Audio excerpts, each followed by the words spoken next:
Sam Altman said directly into the camera, I suspect that AI is likely going to end humanity, but we're going to create a lot of interesting companies in the process.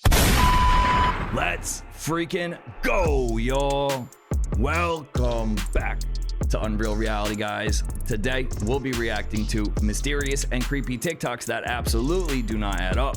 If anyone's new out there, please consider hitting that like and subscribe button so this video gets recommended to others. And with that out of the way, let's jump right into it. Here's what millions and millions of people completely missed from the World Cup opening ceremony. And I'm not talking about this. Shakira doing the classic, I'm not even going to say, but if you know, you know. Something else happened which completely passed most people unnoticed. Now, before we go any further, you remember that the microwave plate, it went viral that, oh, it happens to look like the nuclear radiation symbol. And this guy actually had, this is the gear on the microwave plate. I know it's just a gear, but you'd think, like, there's many gears, many different things. Why it just is interesting that it happens to resemble that shape, right? Well, look at this, dude, from an aerial view. And doesn't it kind of look like, if you want to be abstract, like explosion-y? And so, right? Everything exploding outwards kind of resembles nuclear warning sign, right? Now, remember the cover of The Economist for 2026? And it shows all kinds of rockets, over here, boom, bang, bing. We have this FIFA thing, soccer action. We have what looks like Trump. These two swords, if you mirror them, it's a perfect compass, let's just say. I don't need to say any more than that. So people are alluding that this is actually like a pie graph for months of the year. Like there's 12 segments to it. And right now we'd be down here where his soccer feet are connecting, and then what is that, an alien or a UFO or a astronaut or something? And then there's going to be shipping situations, rockets, I don't know, a handcuffed hand. Let's see. But this is what many people are wondering about. Let me know your thoughts in the comments below and follow for more. They're not even trying to hide it anymore. Imagine spending millions to hide a secret symbol in plain sight, only to get outed by a guy on TikTok in 2 seconds. Have you heard about this prediction from a Brazilian psychic claiming that something massive is about to happen over a major sporting event on June 24th? Her name is Vo Bahiana, and she's saying that on that date, a UFO mothership will appear over a major sporting event in Miami. And in that moment, we'll have undeniable proof that we're not alone in the universe. Proof that interdimensional, extraterrestrial, alien beings are here. She's also claiming that her vision showed her that 700 people, from attendees to players, will be taken up into this craft, and they'll be told that they have a role in saving humanity.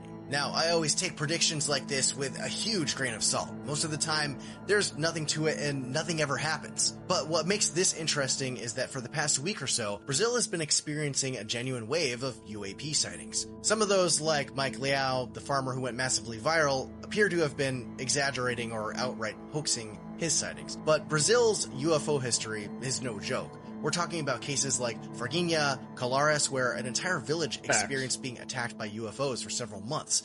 Brazil also has the first documented case of someone being taken up into a UAP, with the case of Antonio Villas-Boas, a Brazilian farmer who in 1957 reported that he encountered a UFO and was taken aboard the craft. And this was several years before the case of Betty and Barney Hill. So what do you think? Is something actually going to happen on June 24th? Let me know in the comments below. Yikes. If they're choosing random sports fans to save humanity, we are absolutely cooked. The Department of War just released a brand new UAP file that accidentally makes David Grush's sentient plasmoid comment a whole lot more interesting. So in the file FBI UAP PR004, a witness reported observing a glowing orb. It's not so much the object itself that stands out, although very cool. It's really how they describe the inside of it. So according to the report, the interior looked like a white plasma sun. Now, this is where the timing gets interesting, because just a few days earlier, David Grush stated that the government is aware of what he called sentient plasmoid life. He described a possible biological continuum that could include plasma-based forms of intelligence. Now, I'm not saying these two things are directly connected. I mean, they very well may not be. But you've got one witness in a federal UAP file that independently describes the inside of an unidentified object as plasma, and just days earlier, we've got David Grush using the phrase sentient plasmoid life. Different context, same unusual descriptor though. Coincidence? Maybe. Great, we're being conquered by static electricity. Guys, if aliens are just glowing gases, I'm pretty sure we could take them out with a ceiling fan. Like I said in my presser on Tuesday, I did get access to crash retrieval photos and everything, so I've seen the recovered vehicles and everything. So I would say that's probably the most stupendous thing, earth-shattering thing that, changed my worldview when I got access to some of that years ago. And I do hope the administration, and I think they will, release that information in a further drop. David, I gotta just jump in real quick there and give you a chance to talk about these crash site vehicles, because you got the hair on my wrist standing up. Just real quickly, I don't want to filibuster Joey here, but I'm very into this. You got it. Tell me about these crash sites that you've seen personally. Yeah, a lot of them looked like what we saw. Some of the reporting dropped on Friday. There was a 1948 memo from the Chief of Naval Operations that discussed the flying disc pandemic that they were having, and they were enlisting help of the Air Force Intelligence Service. A lot of it was lenticular discs. Some was crescent moon shaped. I call it the flattened sunfish. There's a bunch of different morphologies that the U.S. government has recovered, from eggs to discs to crescent moon, boomerang type vehicles. And I got a small smattering sample of that of ones that have, landed or crashed on the surface of the earth. Oh my God, enough already. Enough of the trust me bro bullshit. Show us something or shut the up, period. So this picture is going viral on X right now of what looks like Trump meeting with the Nordic aliens. Here is a more clear picture of what I found. Now, first thought, I looked it up. It's not AI generated. And it looks like there is more pictures of them meeting with Xi Jinping and President Putin. Now, personally, I don't think these are Nordic aliens. I think this could be like the Royal Guard of Norway or something. Or it's the damn Volturi from Twilight. Or Trump is meeting with House Targaryen to use one of their dragons to set fire to Iran. On the lawn. I also don't think it can be the Nordic aliens, because from what the UFO files said, they're supposed to be like 7 feet tall, and Trump is almost the same height as them. Trump's tall. But what do y'all think? Do you guys think that these could be some aliens, vampires, or just some really dressed Nordic men? What do y'all think? Scum or not? Great, now they're trying to pass off Twilight extras as a national security threat. Just another massive viral photo with absolutely zero factual backup. I just found the creepiest McDonald's in the world. Check this out. Right, at first glance it looks like a normal McDonald's, right? But then you come over here and you see this glass on the floor. Okay, a little bit weird, but whatever. But then you look down here. See what that is? No. It's a little bit hard to tell. Let's go get a closer look. This is a literal archaeological area. We're gonna go down into here and check this McDonald's? out. Oh my gosh. So this is what it looks like when you come down the stairs. When they were building this McDonald's, they uncovered an ancient Roman road, but that's not all. They also found bodies here, and they decided to leave them and preserve them. Why? Not one. Why? But two. How crazy is this? You can be eating your burger right above and then just have a skeleton right here. This is my table right here. And this is the outdoor seating area in children's playground. And then the ancient Roman road. Absolutely wild. Ah, yes, good old Mickey D's. Nothing screams Happy Meal quite like eating your burger and fries over a 2,000-year-old Roman corpse. The former high-level Google exec who worked on AI, Mogul, went on Diary of a CEO's show with Stephen Bartlett, and apparently Sam Altman said directly into the camera, quote, "I suspect that AI is likely going to end humanity, but we're going to create a lot of interesting companies in the process." NVIDIA potentially paying homeowners $1,000 a month to host a mini AI data center in their backyard. From the street, it would look like a normal AC unit. Inside, 16 Blackwell GPUs running at full capacity. These are the people who are going to be the tenants of these data centers. That's a full-blown sociopath. That is not something that a normal, functioning human being with any regard for human life would ever say, given his position. He's running OpenAI. He started ChatGPT. That's how these people think of this stuff. Those are the people that are being used to win the war against China. Nobody wins a war against a country if there's no countries left afterwards. They're turning our neighborhoods into decentralized war zones against China. But sure, let's throw 16 hyper-powered GPUs right behind the grill. What could go wrong? We have done a lot of the conspiracies about meta glasses and what, they're capturing. And then I saw this update. I want Meta glasses for my birthday. I heard they partnered with Ray-Ban, so they look pretty cool. What's even cooler is that I can walk by people and know where they live. This enabled it to start matching people to their phone numbers, home addresses, and this is all just by walking past you. Yeah, so you can download an app for this, and you can tell who people's family members are. So, don't cut me off in traffic, The names and faces of their family members. So they went out and tested this in real time, and to their surprise, the results were nearly 100% accurate. Ew. It's like everyone can be in the CIA. Ew, very cool. Wow. Wow. All just theories. Meta, don't come for us. Really don't come for us. Oh my God, do not. Meta. It's not even a cool feature. It's just a high-tech stalking app built into a pair of Ray-Bans. And the fact that it's nearly 100% accurate is what makes it so terrifying. We do not know what the we're doing right now. We're releasing this technology way faster than we know anything about how to control it. And the only reason we're doing it is because of the arms race dynamic. Because if I don't do it, I'll lose to the other guy that will, which means we're racing to the uncontrollability red zone. And most people just don't even know that it's happening. So 2 months ago, Alibaba, the Chinese AI company, was training their AI model. And then a totally different team at the company, the security team, was noticing this flurry of network activity. And they're like, are we getting hacked? What's going on here? And it turned out that the call was coming from inside the house.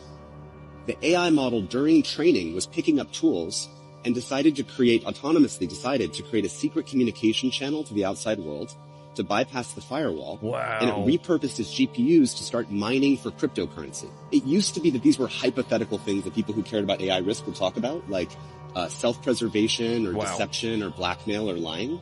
Now, all of these behaviors, not just self-preservation, but peer preservation, AI models will actually act to protect another AI that's not it from getting replaced. And it will copy its code somewhere else and then strategically cover its tracks to pretend that it didn't do that. So that was a clip of Tristan Harris. He's a former employee of Google and the co-founder for the Center of Humane Technology. You may have recognized him from the documentary called The Social Dilemma. And he's been sounding the alarm on AI for a while now. But before you freak out and cancel your ChatGPT subscription and throw your computer in the fire, hear me out. We're all pioneers right now. Every one of us using AI is working with technology that even the experts who built it don't fully understand yet. There's a lot of hype and FOMO around this technology right now. And it's really easy to get swept up by it and constantly feel like you're behind. But the best thing you can do right now is to go slow, start small, and take security seriously. Because when the people who are closest to AI are still getting surprised by it, the smart response is respect. Handle AI like anything powerful that you don't fully understand yet, and prepare for the unexpected.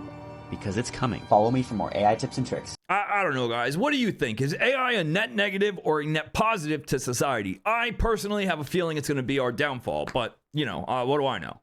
The people who are going to normalize microchips in the human body are not going to be the government. They're going to be your neighbors. They're the ones who are saying if you have nothing to hide, you have nothing to fear, or I'm not doing anything wrong. That is how you get gaslit into handing over your sovereignty. They always sell it as safety. Now, here's the article I'm showing you. UK government ministers sat down with senior officials and executives from over 30 companies, including Amazon Web Service, Microsoft, Google, IBM, and Palantir, to discuss implanting microchips under the skin of prisoners and parolees for real-time monitoring. The concept is called subcutaneous tracking, and it would allow authorities to monitor location, health, and behavior patterns in real time around the clock. They also propose driverless prison vans and robot-run jails. The government stated the goal is to create prisons outside prisons that keep the public safe, while convicted people live in the community. Safety. They always call it safety. Right. Now, open your copy of The Fourth Industrial Revolution by Klaus Schwab if you've been listening to me. This book was written in 2015. Deep shift number 1, implantable technologies. Deep shift number 12, driverless cars. Both in that article, both in that book. Here it comes, guys. 11 years ago. I read it in 2018, and I have been telling you ever since. This is moving faster than my own exit strategy planned for. Follow me right now, because I'm going deep into how far down the World Economic Forum rabbit hole we actually are, and I'm not stopping until you see the full picture. Driverless vans, robot-run jails, and now microchips under the skin. We are quite literally living inside of a sci-fi nightmare. Why did nearly every ancient civilization on Earth build pyramids? Think about it. Egypt built pyramids. The Maya built pyramids. China built pyramids. Sudan built pyramids. Cambodia built pyramids. Even civilizations separated by oceans and thousands of years seemed obsessed with the exact same shape. And that's where the mystery begins. Because according to history, many of these cultures never met, never traded, and in some cases, didn't even know the others existed. Yet somehow they all arrived at the same idea: the pyramid. In Egypt, the Great Pyramid was built around 2500 BC. At nearly the same time, the ancient city of Caral in Peru was constructing pyramids on the other side of the planet. Then there's Sudan, a country containing more pyramids than Egypt, and China has enormous pyramid tombs hidden near Xi'an, some as large as city blocks. But here's what makes it even stranger. Many of these pyramids were aligned with the stars. Not with nearby cities, not with roads, the sky. Almost as if ancient civilizations around the world were following the same blueprint, the same knowledge, or the same forgotten tradition. So the question is, did civilizations across the world somehow discover the same idea independently? Or were they all inheriting knowledge from something much older? Every ancient civilization built pyramids and aligned them with the stars. They never met each other, but all ended up building the same thing. You can't tell me that's just a coincidence. Right now, about 500 legally dead people are stored in liquid nitrogen in facilities in Michigan and Arizona, waiting to be brought back from the dead. Let's talk about it. This is made possible by a technology called vitrification. Your body is about 60% water, and when water freezes, it expands into ice crystals that shred cell membranes. So vitrification replaces the water with chemicals called cryoprotectants, which are basically antifreeze, and cools the body so fast that the solution skips freezing and becomes a glass-like solid. Now, at a small scale, this works really well. Last year, a baby was born to a couple in Ohio from an embryo that was vitrified in 1994, over 30 years frozen. The hard part is scaling it up. Cryoprotectants are toxic at high concentrations, and the blood-brain barrier blocks them from reaching brain tissue evenly. But advancements are still being made. In March of this year, a team led by Alexander German vitrified slices of adult mouse brain and then rewarmed it back up, and the hippocampus, which is the brain's region for memory, still worked. And that was the first time that anyone has ever brought back brain function from full cryogenic shutdown. Companies like the Alcor Life Extension Foundation in Scottsdale or the Cryonics Institute in Michigan have been preserving people since 1967. And the hope is that in the future, we can build technology to bring these people back. Replacing your blood with antifreeze just so you could see the year 3000 is wild. Nothing says peak optimism like turning yourself into a popsicle for over a century. I believe Kim Kardashian has cast a spell on Kimi Antonelli, or possibly stolen his essence, and if we see him drop off in form over the next few races, it'll be because of this moment right here. Kim Kardashian's family comes from Armenia, and her great-grandparents were part of a religious sect known as the Molochans. In 1852, an illiterate 11-year-old prophet warned the Molochans that a great war was coming, and kings would shed blood like rivers, and they should all escape to, specifically, Los Angeles. Kim's great-grandparents left to Los Angeles in 1913, avoiding the Armenian Genocide of 1915 and the Russian Revolution of 1917. And that's why there's so many Armenians in Los Angeles. But in traditional folklore, a sweat-stained piece of clothing is the ultimate prize for a sorcerer or a witch, as many believe hair, blood, sweat, and saliva are connected to a person's soul and contain their essence. And all you would need to curse someone or steal some of their good luck is a sweat-stained piece of clothing. And at the end of the Monaco Grand Prix, as she was walking through the crowd, Kim Kardashian slyly grabbed Kimi Antonelli's post-race towel, talked to a security guard, touched it to her face, and then walked off. Oh, that entire family has been tanking the careers of athletes for over 2 decades. The Kardashian curse is a well-documented historical phenomenon. But I really do not like Hollywood. It is not for me. The business really scares me. I understand that I'm a part of that business and I enjoy my kind of interactions with it. But that said, I am always looking for ways to kind of remove myself from it, to kind of just live as normal a life as possible. Thank you to Satan for giving me inspiration on how to play this role. On behalf of Amy, I'd like to thank the devil When Tom Holland says that Hollywood scares him and that he wants to distance himself from it, most people assume he's just an actor tired of fame. But when you compare that to what Christian Bale did at the Golden Globes, thanking Satan live on stage for his role, it suddenly takes on a completely different meaning. Because they're two sides of the same coin. On one side, someone who sees what's happening and wants out. On the other, someone who's so deep inside it that he openly thanks what this industry supposedly represents. And nobody in the room reacted, almost as if everyone already understood the same unspoken rules. But Tom Holland isn't the only one who has wanted to escape. Actors like Cole Sprouse have spoken about what Disney put young stars through. Demi Lovato said she was pressured to change her body from a very young age, and other celebrities have described an environment where people who speak too much end up pushed aside or worse. And that's the real face of this industry, a system where the higher you climb, the more is demanded from you, where those who refuse are destroyed, and those who accept end up thanking the very thing that controls them in front of millions of people. Tom Holland said he wanted to live a normal life, and when someone at the top says something like that, it's not because they're simply tired of fame, it's because the price they're being asked to pay is too high, and he refuses to pay it. Right, he hates Hollywood oh so much, but he'll gladly keep accepting the roles along with the bags that it pays. Wasn't this guy Spider-Man? The hypocrisy is crazy. So you're telling me they find 71 little girls in a sewer under a synagogue, and they was just exploring. Nyack police had to come and rescue 71 little girls who were on a trip and took it upon themselves to go explore the sewers. What? Something don't sound right about this. Let's go back to Brooklyn a couple of years ago when they found them underground in a synagogue. Y'all remember that? What's going on under there, though? Crazy thing is, they were all little girls. 71 little girls. So you mean to tell me 71, number 71 little girls got away from whoever they were with and said, let's go in this tunnel and explore and see what we find. And they bump into a synagogue. Listen to what the mayor said. Listen to the mayor. Some young girls, some kids, they, in the park, they were in the park, they got into the culvert of the creek, and they started exploring, and then they ended up not really knowing where they were, and they got a little alarmed. What do you say? As far as I know from the police, I just got here a few minutes ago. As far as I know from the police, everybody's been accounted for.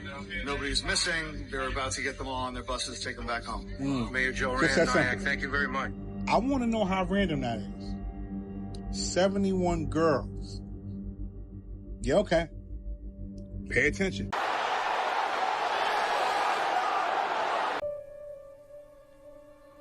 What is going on?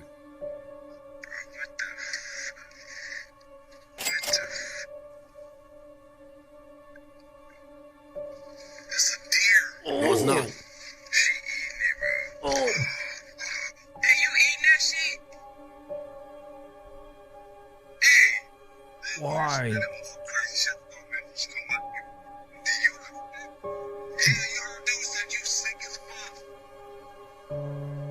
Supposedly, people are saying that she was eating a deer on the side of the road. I don't know if that deer was just taken out and she picked it up and put it up there and started eating it, but I don't believe that's deer. Maybe she's just eating steak, right? Maybe she's just eating a burger and fries on the side of the road, guys, right? Because there's no way she could be doing this broad daylight outside for everyone to see. There's no way. There's got to be AI. There's no way that somebody would do something like this. Straight up and down, guys. Remember the other video with that lady eating chicken straight out the pack? That guy eating whatever that was in the car? Now they're saying that this person's eating a deer on the side of the road. I don't believe that. People do eat deer, but they're cooked deer. Something's going on here, guys, and I have no clue. But of course, guys, entertainment purposes only. I don't know who this person is or who this is or what this is. Let me know what you think, guys, because this is getting out of hand. I'm out. Well, this is officially where I draw the line with humanity. If we're at a point where roadside raw meat picnics are the new norm, I am ready for a new timeline.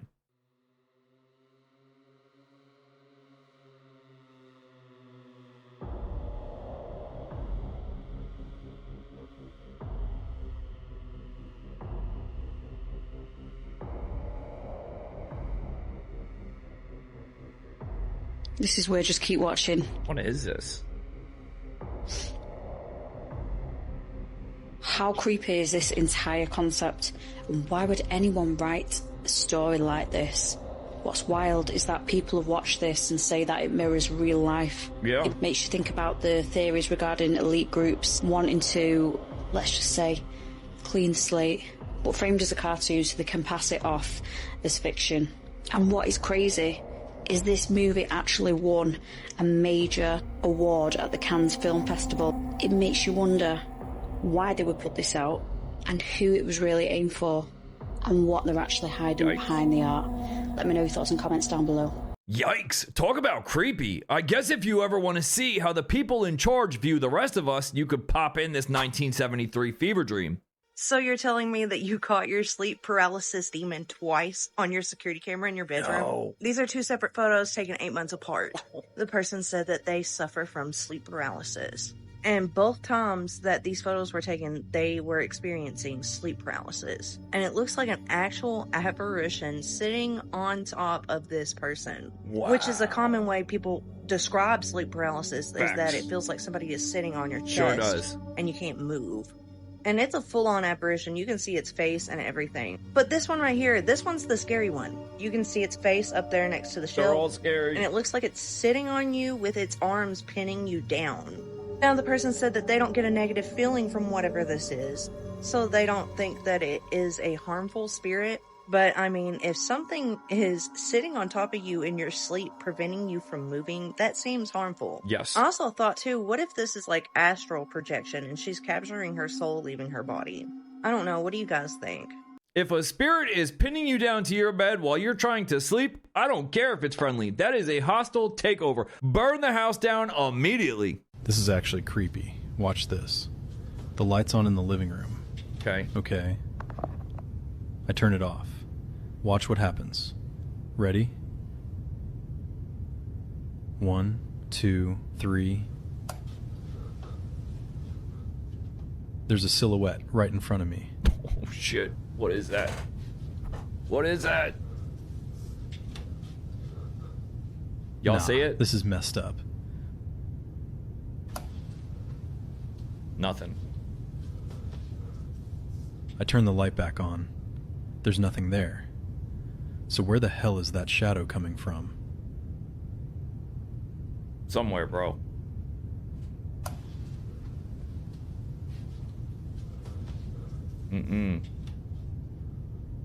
Some people enjoy going to the gym to work on their cardio. This guy is different. He prefers giving himself heart attacks on camera. No, thank you. Still better than this. Is it? It is down. Look at this permanent epidemic. I did. What? Oh my god. What? Are we? It just... No, are we crazy? Yes. No, it's gone. No, you're stupid. Wait. No, listen. Oh, wait. It's behind the van, idiot. Where could it have went?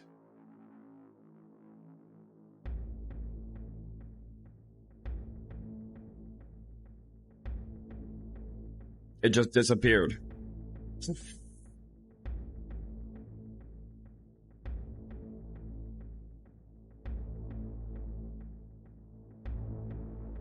Are we serious? Guys, if you believe a 2-ton vehicle just disappeared and magically entered another dimension, I have a bridge to sell you. What if a lighthouse keeper never really left his post, and people still report seeing him walking the tower long after his death? As we continue exploring 250 years of American high strangeness, we're tracing the coastal legends, historic hauntings, and unexplained encounters that linger at the edges of the country's oldest structures.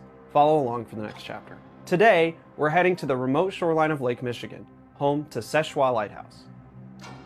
Seshwa Point Lighthouse was first lit in 1895 to help guide ships through the treacherous waters of northern Lake Michigan.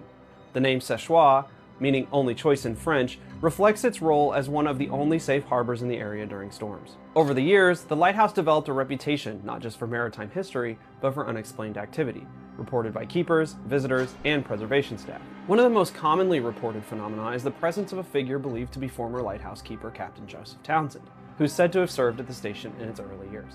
Witnesses have described seeing a man in period clothing walking the upper levels of the tower, climbing stairs, or standing near the lantern room, only for the figure to vanish when approached. Others report footsteps in empty hallways, doors opening or closing without explanation, and the sensation of being observed in otherwise vacant rooms. In addition to visual reports, some visitors have described sudden temperature shifts and unusual sounds echoing through the stone structure, particularly during quiet nighttime hours when the lighthouse is closed to the public. Skeptics attribute these experiences to the building's acoustics, weather conditions off Lake Michigan, and the psychological effect of visiting a historic, isolated site with a strong maritime past. Others argue that the consistency of sightings over time suggests something more persistent than coincidence. Whether it's memory embedded in place, environmental misperception, or something more difficult to define, Szechuan Lighthouse remains one of Michigan's most enduring coastal ghost stories. What's your favorite paranormal story from Michigan? Oh, these places are creepy enough to begin with. If you're still walking the lighthouse after you're dead, maybe it's time to take a hint and retire. It looks like we do have a drone shot up above. We're kind of in this area here of Andrean High School. This is a private high school, and they're seeing a lot of damage there done to the roof. You're probably seeing some people, some bystanders in the area. Wow. What's crazy is the one thing that remains standing right now, it seems like, right by this high school or on this high school campus is a cross. Take that however you want to take it, but I do think it's a strong symbol, and it's something that people are talking about here in the town. I can't believe that this cross is the one thing that's standing right now.